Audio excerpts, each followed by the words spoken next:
and let them get to know the coaches better, us get to know them better, put them in some stressful situations, see how they react. But we weren't able to. Reaction is probably the same as everybody out there. We're trying to figure out how we can work hard via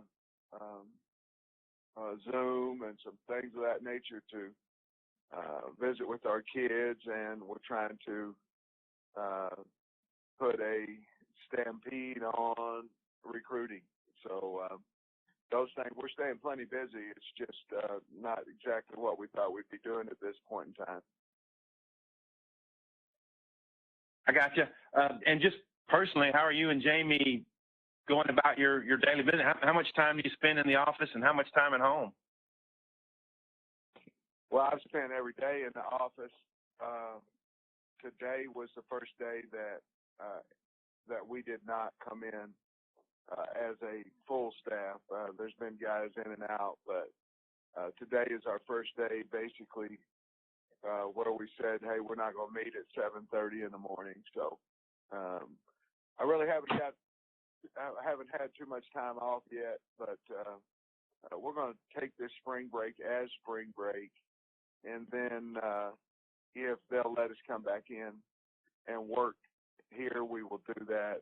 We're kind of doing a little bit of a test run this week to see if we could do everything out of the office as well or as efficient as we could in the office. So we'll know a little bit more about that midweek, Thursday or Friday of this upcoming week. Okay. Football, obviously one of the biggest rosters on any campus. Have you been able to track everyone? Is everyone back home, or you got some players on campus still too? As of yesterday, we had 21 kids that were here. Nobody on campus. All our young kids that were living in the quads, in the dorms, are not here. They're back home. But we had those number of kids. A lot of them were working with rehab. Not a lot of them. Some of them were working with rehab. But yeah, every day we have a tracking basically through our coaches of where each one of our kids are, and most of them, I'd say at least 80%, maybe higher, are at home. All right, and my final one for this round would be when football's resumed, you may be working in a different schedule, a more compact schedule, a hotter time of the year. Are these the types of things you guys are trying to talk through right now with the uncertainty? Well, we haven't really got into assumptions of when it's starting right now. This week we concentrated more on recruiting, including 2022 kids, and the well-being of our players and their families, just making sure that we were communicating with them on a daily basis. But you have fall camp starts in August. You have July that, they've been running and getting in shape. I'm sure there's going to be an acquisition period. We can't just bring them back and immediately start football, So we've been talking with our strength staff about those things. They are, as far as we know, they're telling us that they're working out each day, and so we're trying to keep them in shape and trying not to lose the games that we've made. Okay, thanks, Sam. Thank you. Greg? Hey, Coach, it's Trey Biddy. So, hey, Trey. I was wondering, Coach, this off season, who has made some of the biggest jumps in workouts? Maybe guys that have really impressed you, and any weight numbers or lifting numbers or anything you could share with us? Well, I can tell you that the secondary as a whole, been really pleased with that group. Jalen Catalon has really had had a good off season, along with Bush and McClellan. I think that's probably been the most surprising group. I don't know if surprising is a word, but we're pleased with the depth there. Slusher's come in and done well. Simeon Blair is a guy who works crazy hard. So that group, the O-line group, has been, and right now with Clary and Gatlin and Wagner, they're all a little bit on a limited basis. But the guy probably in that group that has stood out, work ethic, there's two of them. They all work hard, but Shane Clennon and Ricky Stromberg have really done some things. Ricky's gained, I don't know, 25, maybe 28 pounds. He's right at 300 right now. Clennon looks really, really good, I think. And of course, Myron Cunningham is getting up around that 300 mark too. So those guys have gained a lot of strength. Felipe Franks has certainly, that ankle has healed. I don't know that he's 100% yet, but he might be 90, 95. He's looking really good. KJ Jefferson is the same way. And then, I tell you, guys, there's several guys that stick out at the wide receiver spot, but Mike Woods works his tail off. And Traylon Burks, for being a big kid, can really run and has some good hips and things. So there's been, I'll tell you, Blake Kern at tight end, he's a workaholic now. And that group there with Henry and Bax, and we've moved Blaine Toll over there. Those guys have performed really well. And the running backs, of course, you have Rakeem, but Traylon Smith has stood out. I mean, he's done good along with Spivey, and certainly Hammond has too. So we're pleased with a bunch of areas.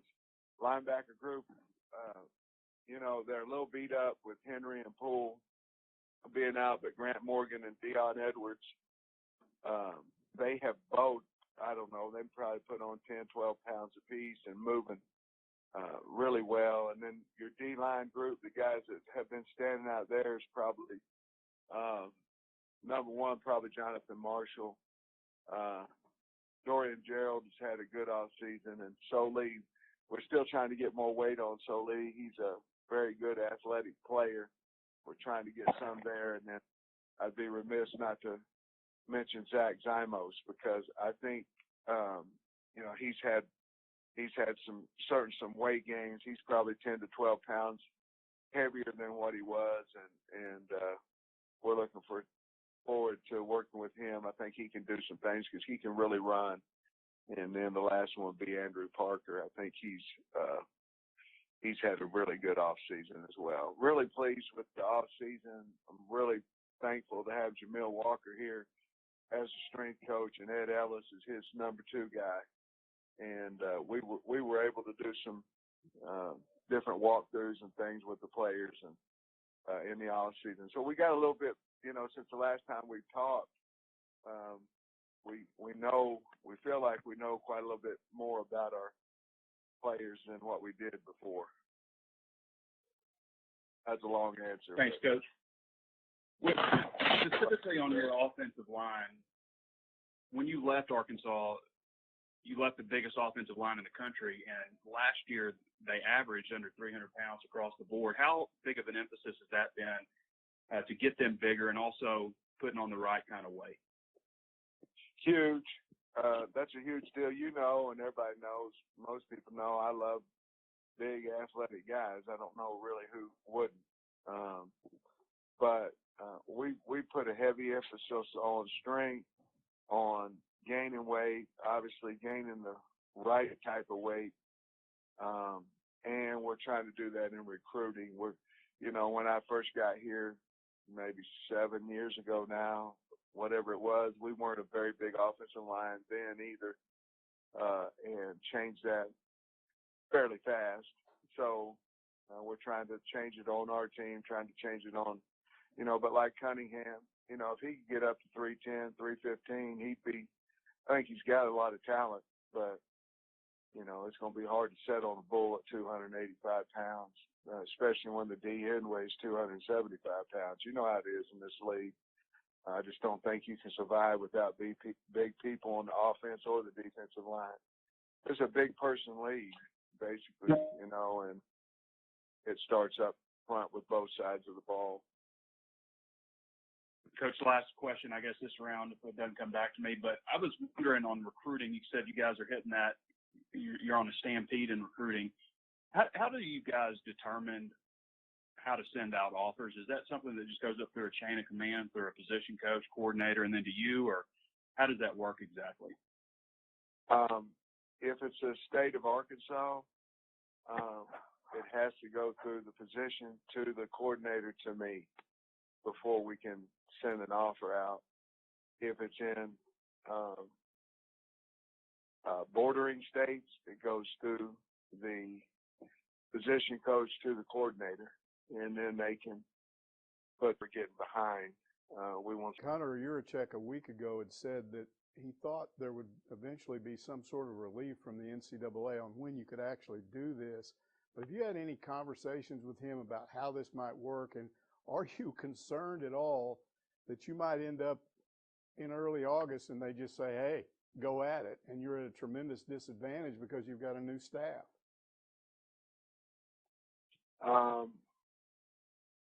Yes, I have talked to Hunter about alternatives.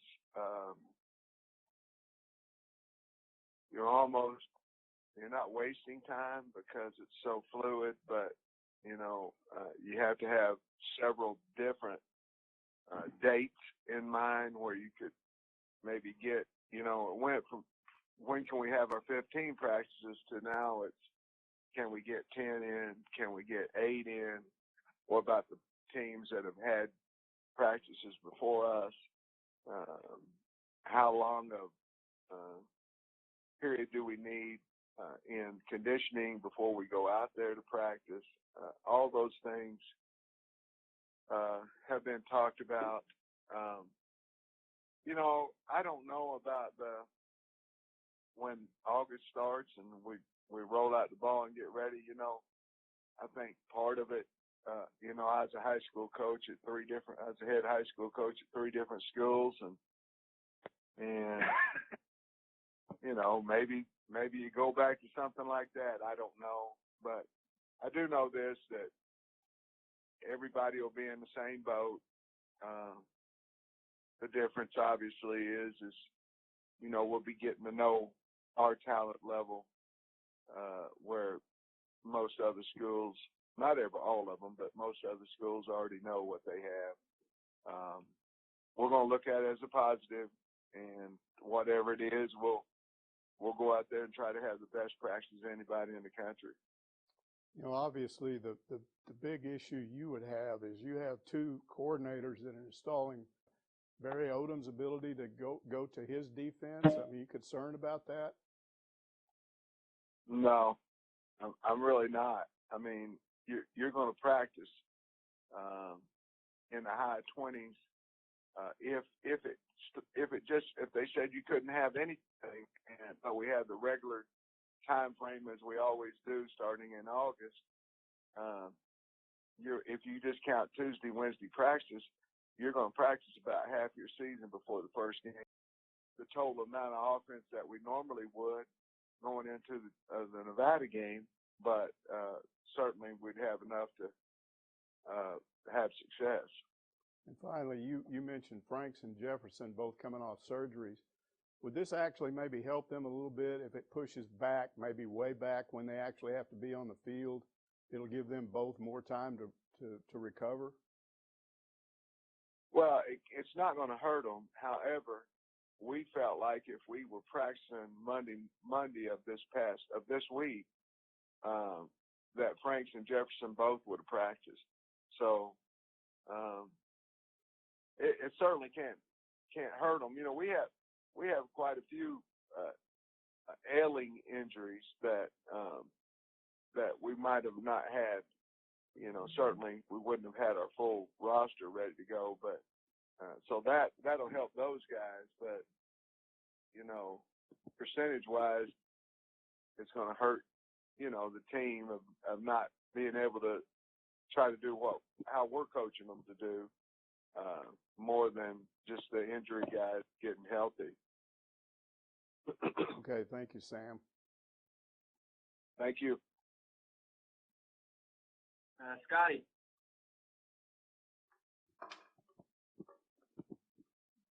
Yeah, Coach, I was curious, you mentioned. We don't know if he can hang on to the ball or not. You know, we'll see. I imagine he can. But just the way that he works, the way he goes about his business, he's a tough kid. And I've really grown fond of the way he works.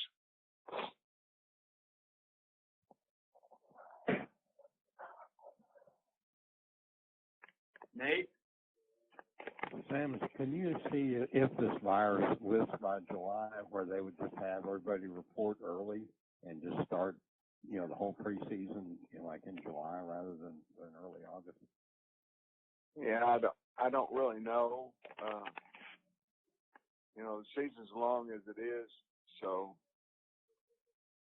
I don't know. I still think the kids will need a break before that August 1st deal, because, you know, now we're at 12 games and some teams are at 14, some are at 15. I still think, you know, I think the NFL is a 16-game season, you know. We have school involved with that too and all that. I just don't know that we can start much faster than what we do now. I'm talking about practice-wise. Right. Obviously, you're doing a lot in the summer with the lifting and the 7-on-7s and all those type things, but you're not able to coach the 7. Nobody's back up here on campus. You're all at home, and I assume. Well, we're hoping that they have access. We're hoping they have access, and that's what we're doing, calling them each day. We're just trying to stay in touch with them and make sure that, you know, number one is academics, you know, and making sure that we have all our kids eligible and ready to go. And then, of course, making sure that they're working out, you know. Yeah, there's concern about that because, you know, we have nutrition staff. We have meals here for them. There's concern about maintaining weight. There's also concern about guys gaining too much and coming in here out of shape, but I don't know what we can do about it. You know, all we can do is talk to them. We can get on FaceTime, I guess, and we FaceTime them, so I guess we can see if they're putting on good weight or not, you know, by that. But other than that, we have to trust our kids that they want to be as good as we want them to be. As far as you mentioned Noah Gatlin, just how is he progressing from his surgery last fall? Well, he's moving a lot better than what he did. Obviously, we think that the surgery was a success, and that, you know, he's done a lot with the team, and a lot of all the running basically, and the lifting. He's obviously had alternative workouts, but he's doing a nice job. He's a tough kid. I think he'll be ready to go by the time fall camp starts. And finally, with Boyd, will he be on, especially kind of in the if you do get a spring practice type of schedule, will he be on a different one than most as far as being held out of contract and that kind of thing? No. He wouldn't be any different than anybody else, with the exception that obviously if we were going to scrimmage, we would limit some, you know, we'd have a limit on his carries, but that would be the same way with Smith and Hammonds and Spivey. We would have a number of carries that we'd want him to get in the scrimmage. He obviously didn't get as many carries as some of the other kids that haven't shown as much as he has, but No, there wouldn't be any limit other than that on him. Thank you. Appreciate it, Sam. Yes, sir. Noted. Hey, Sam, a couple of things. I think Trey kind of hit on one of my questions, and I'll ask it a little different way, but who's maybe a leader or two on offense, who's shown the best leadership on offense and defense? And then I have one more after that. Offense, I think Mike Woods is a guy that's done that. You have several on the offensive line that, but just right off the top is Stromberg, Clinton, and Cunningham. Felipe Franks has done a good job along with KJ Jefferson. I tell you, who works hard is Jack Lindsay and Jones. I mean, them guys work their butt off. But leadership-wise, probably more towards Franks there. And on defense, Catalan has done a really good job with Mason. Those guys in the secondary have done a really good job. And then probably at the linebacker spot has been Morgan. Poole and Henry are a little bit limited. We expect them to be really good leaders, but Edwards, Morgan there, and then on the D-line, Marshall's been the one that's stuck out the most as far as leadership goes. Coates has probably been the one that stuck out as much athletically. He's a big athletic guy that can run now.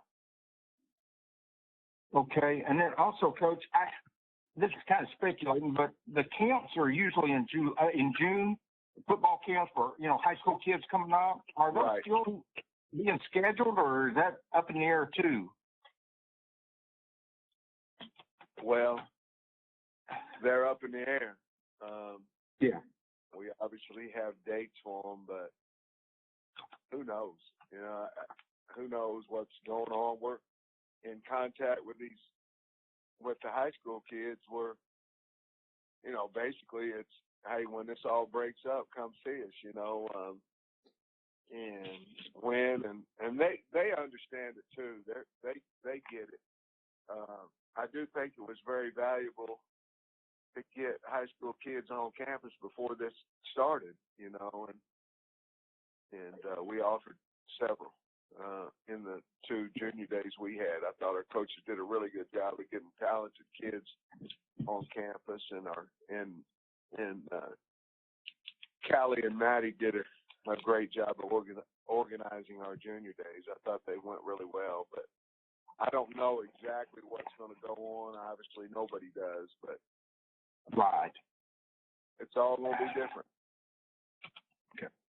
Hey, thanks, Sam. Thank you. Hey, Sam, how you doing? Hey, Bob. I wanted to ask you about a couple of your coaches. I think you said some stuff about these guys, but Brad Davis, I know he's a guy you have a long history with. Why was he a good guy for this staff, and what do you think he brings to the table? Well, hey, I trust him. I know he's a great person. He's as good offensive line coach as there is in the country. And if you go by jobs he's been offered, he's as good an O-line coach as anybody in the country. Because he's been offered a bunch. He's been offered some since he's been here. But most of the time, good O-line coaches are good coaches. Most of the time, they're good recruiters. They're good communicators. And a guy that's a good recruiter usually becomes a pretty good football coach because he's got better talent than everybody else. And so that's the one thing about Brad. He's one of them guys that means a lot to. That he's a people pleaser. He wants to please whoever he's working with, and he wants these kids to be as good as they possibly can be. And it's kind of a thing inside. It's kind of in the makeup of who he is. And I really think I do who I think he's the coaches there is. And then Jimmy Smith, how long have you known him? I know he was a Georgia high school coach for a long time. How long have you known him, and why was he at it? Jimmy, I've known for 5 years. Jimmy is exactly what we needed at running back, coach. No nonsense guy, but a guy that can relate to his players. Exceptional recruiter, and I needed a guy to recruit Georgia, and Jimmy was the first guy that came to mind when I was in the hiring process. I needed a running back coach, and I also needed a great recruiter, and I've been as pleased as you possibly can be with the way he's handled his room. They respect him. He knows what he's talking about. He was the athletic director at his school as well. So he understands how to handle people. And this is an exceptional football coach, and his future's bright, bright, bright. But I've known him for 5 years, and we wanted to hire him when I was at Georgia, just wasn't able to. Is he physically cleared for everything? And how's he doing, and how big a piece could he be in the rebuilding process, this coming season? Yeah, Dorian is cleared. He is getting in much better shape. I've had one-on-one conversations with him about what we need him to do. He's a guy that could be a strong leader for us. Kids look up to him. He's getting his quickness back. He's getting stronger. I really like the kid. I think he's smart. Good guy to have in that D-line room. So, yeah, I think you're 100% right. I think he's a guy that could be a heck of a leader for us as well. One more, if you don't mind. I know you're a people person, like you said, but, the video of you walking around the hog pen, I saw that the other day. I guess you're looking for hot dogs or whatever. But, being the way you are, how are you handling this whole social distancing thing and sort of having to be careful, Well, I'll be honest with you, it did run across my mind, but to be honest, about the time that we started talking about the virus is whenever the public became educated with it as well. And, now I think, everybody want to be friendly and all. They're still friendly, but they're not as close friendly. And so I think they're looking at me like, hey, this dude's touched a lot of guys. I'm not sure I want to touch him either, So now it's kind of gone to, I think everybody pretty much understands,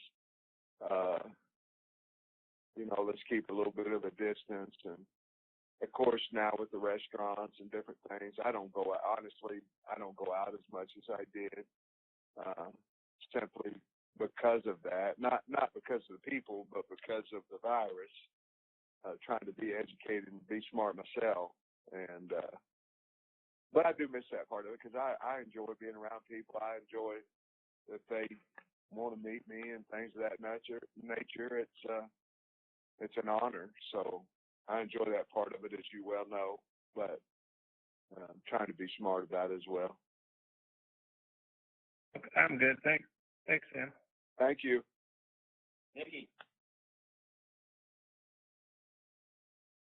Coach, I was wondering, for spring break, have you advised the players to just stay home even if they had maybe some travel plans? And then also, on the guys that you mentioned that were injured, I think it was Wagner, Clary, Hayden Henry, and Bumper Pool. Just could you refresh us on what those injuries are and what their timeline is for recovery? Oh, man. What first part of that, Nick? Our advice really was that they need to go to the safest place they can go to. So if Fayetteville, Arkansas is the safest place they can go, or then stay here. And there's highly populated cities that obviously have the virus more than we do here, and so we just advise them to be safe. And we didn't say go home, we said, be safe. And if home is as safe as here, then that's probably a good place to be. And on the other thing, Bumper, he had a back surgery, and he's progressing well. I think he'll be ready I know he'll be ready by the time the season started. Hayden Henry had a shoulder, and he's progressing well. Let's see. Who'd you say? Gatlin had a knee. It was Wagner and Clary, yeah. Oh, I'm sorry. Gatlin had a knee.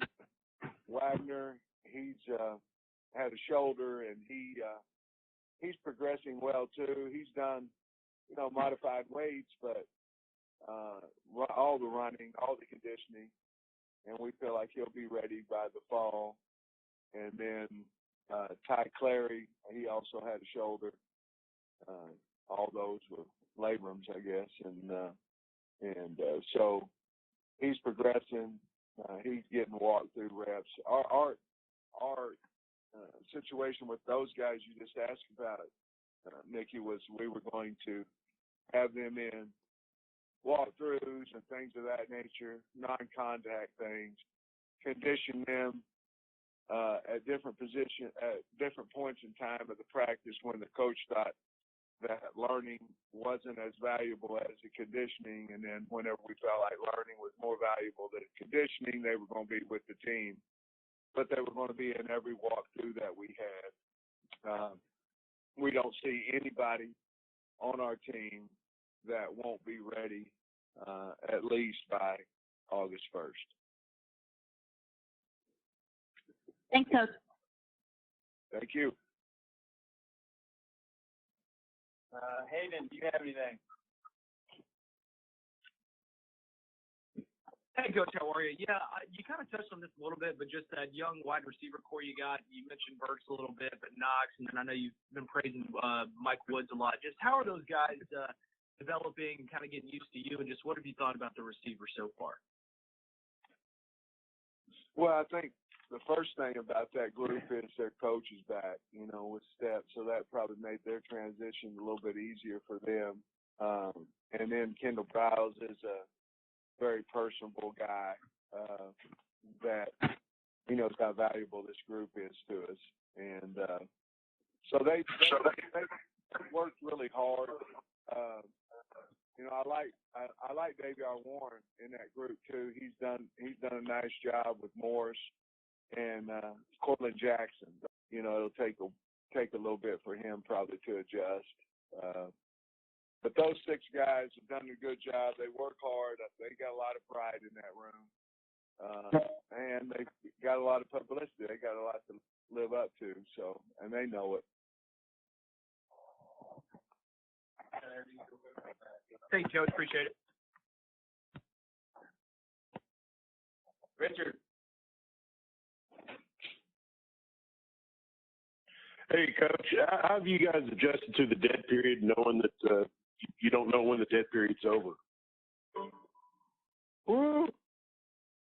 Well, all we know how to do is just go to work, so we have a plan of every day of what we're going to do, and we know a bunch of it, Richard, is recruiting. We know a bunch of it is staying in touch with our players. We have to make sure that they're working out. We have to make sure that they stay eligible and they're doing well in school. So we have a lot of work that we can do.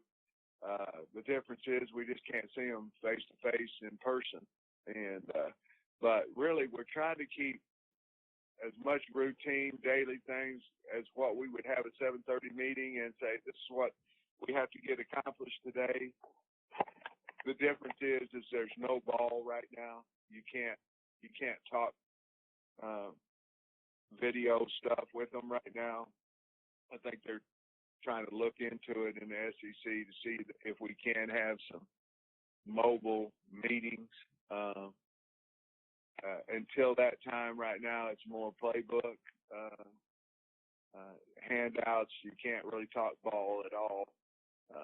So it goes back to, well, what can help your team the most? Making sure they stay eligible, make sure they stay in shape, and make sure you add newcomers to the team that's going to make a difference. So that's kind of what we're doing right now. Coach, I didn't ask the question very well. I meant as far as recruiting. I didn't say recruiting. Sorry about that. Say again, Richard. I'm so sorry.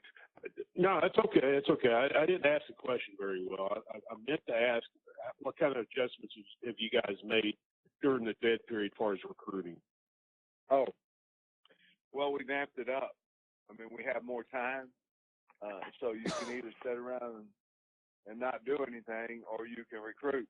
And again, there's a lot of ways to get out of where we are right now. Number one way is to recruit.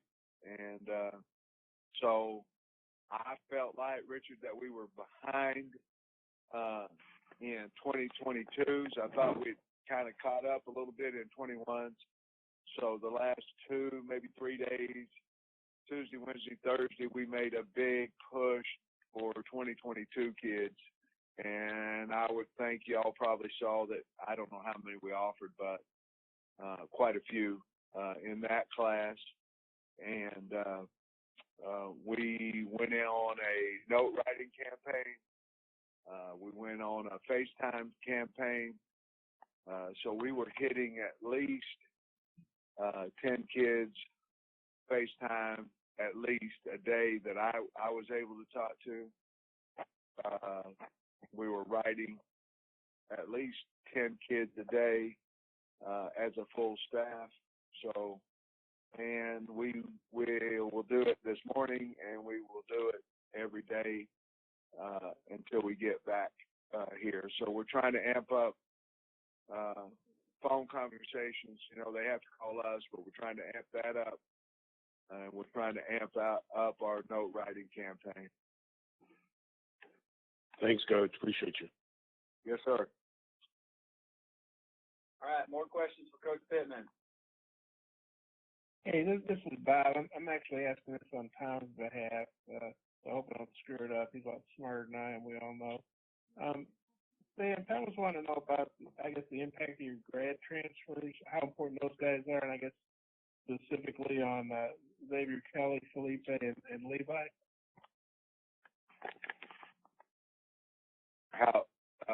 Well, they're all on course. You know, Felipe obviously is here. Jerry, he's here.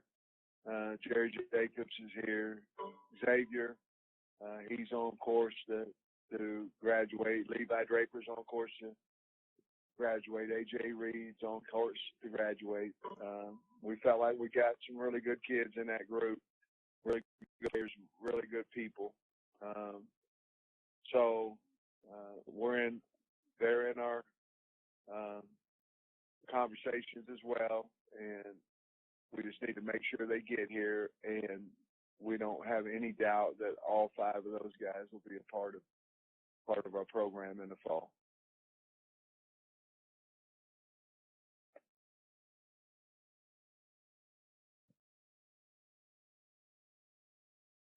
Anything else for Coach Pittman? Hey, Coach Dudley Dawson. Just wanted to talk a little bit about the move of Blaine Toll to tight end. Just talk about that and you know, how that helped Steph there and maybe how he went along with it. Well, first of all, he'll do anything for the team. He's such a great kid. Second of all, we feel like we needed another tight end. Well, then when he was running in the off season, the guy could fly. And now it doesn't hurt to have somebody who can fly off the defensive end edge too. We know that.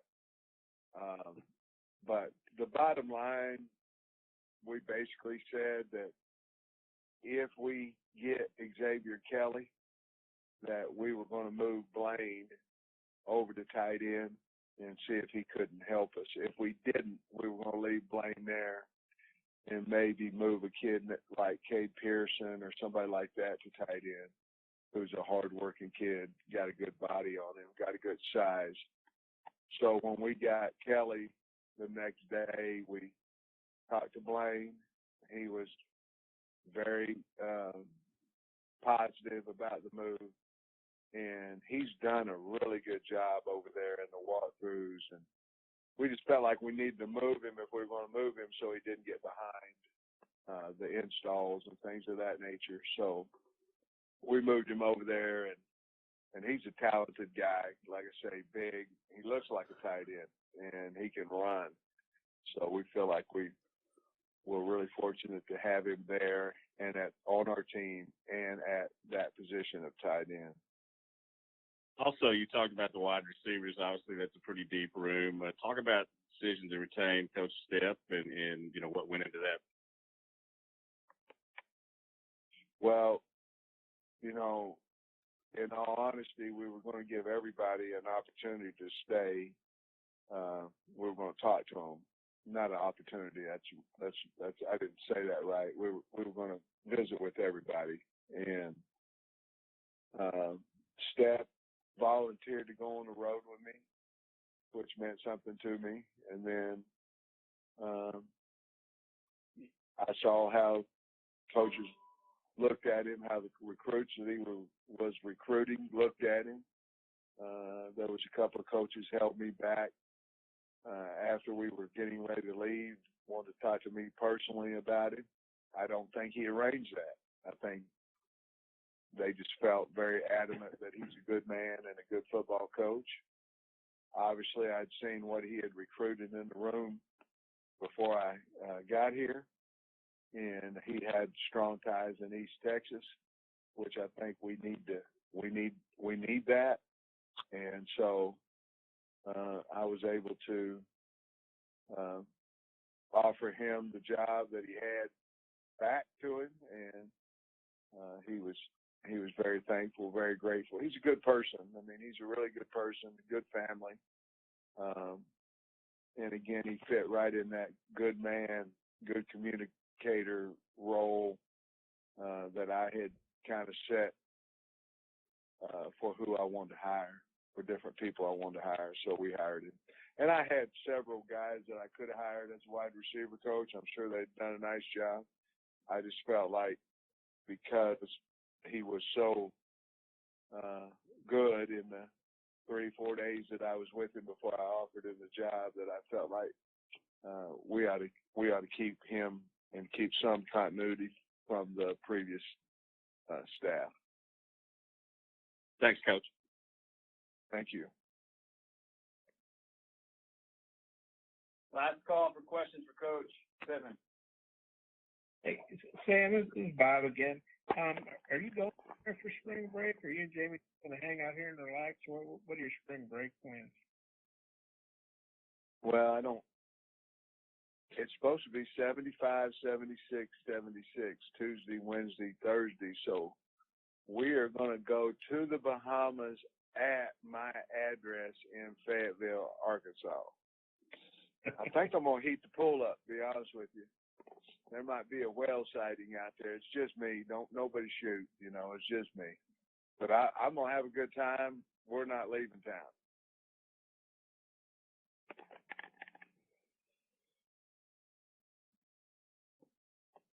Anybody else? All right. Thank y'all very much. If you need anything, please let us know. We'll be in touch. Thank y'all. Thank you, Coach. Thanks, Kyle. Thanks, Coach.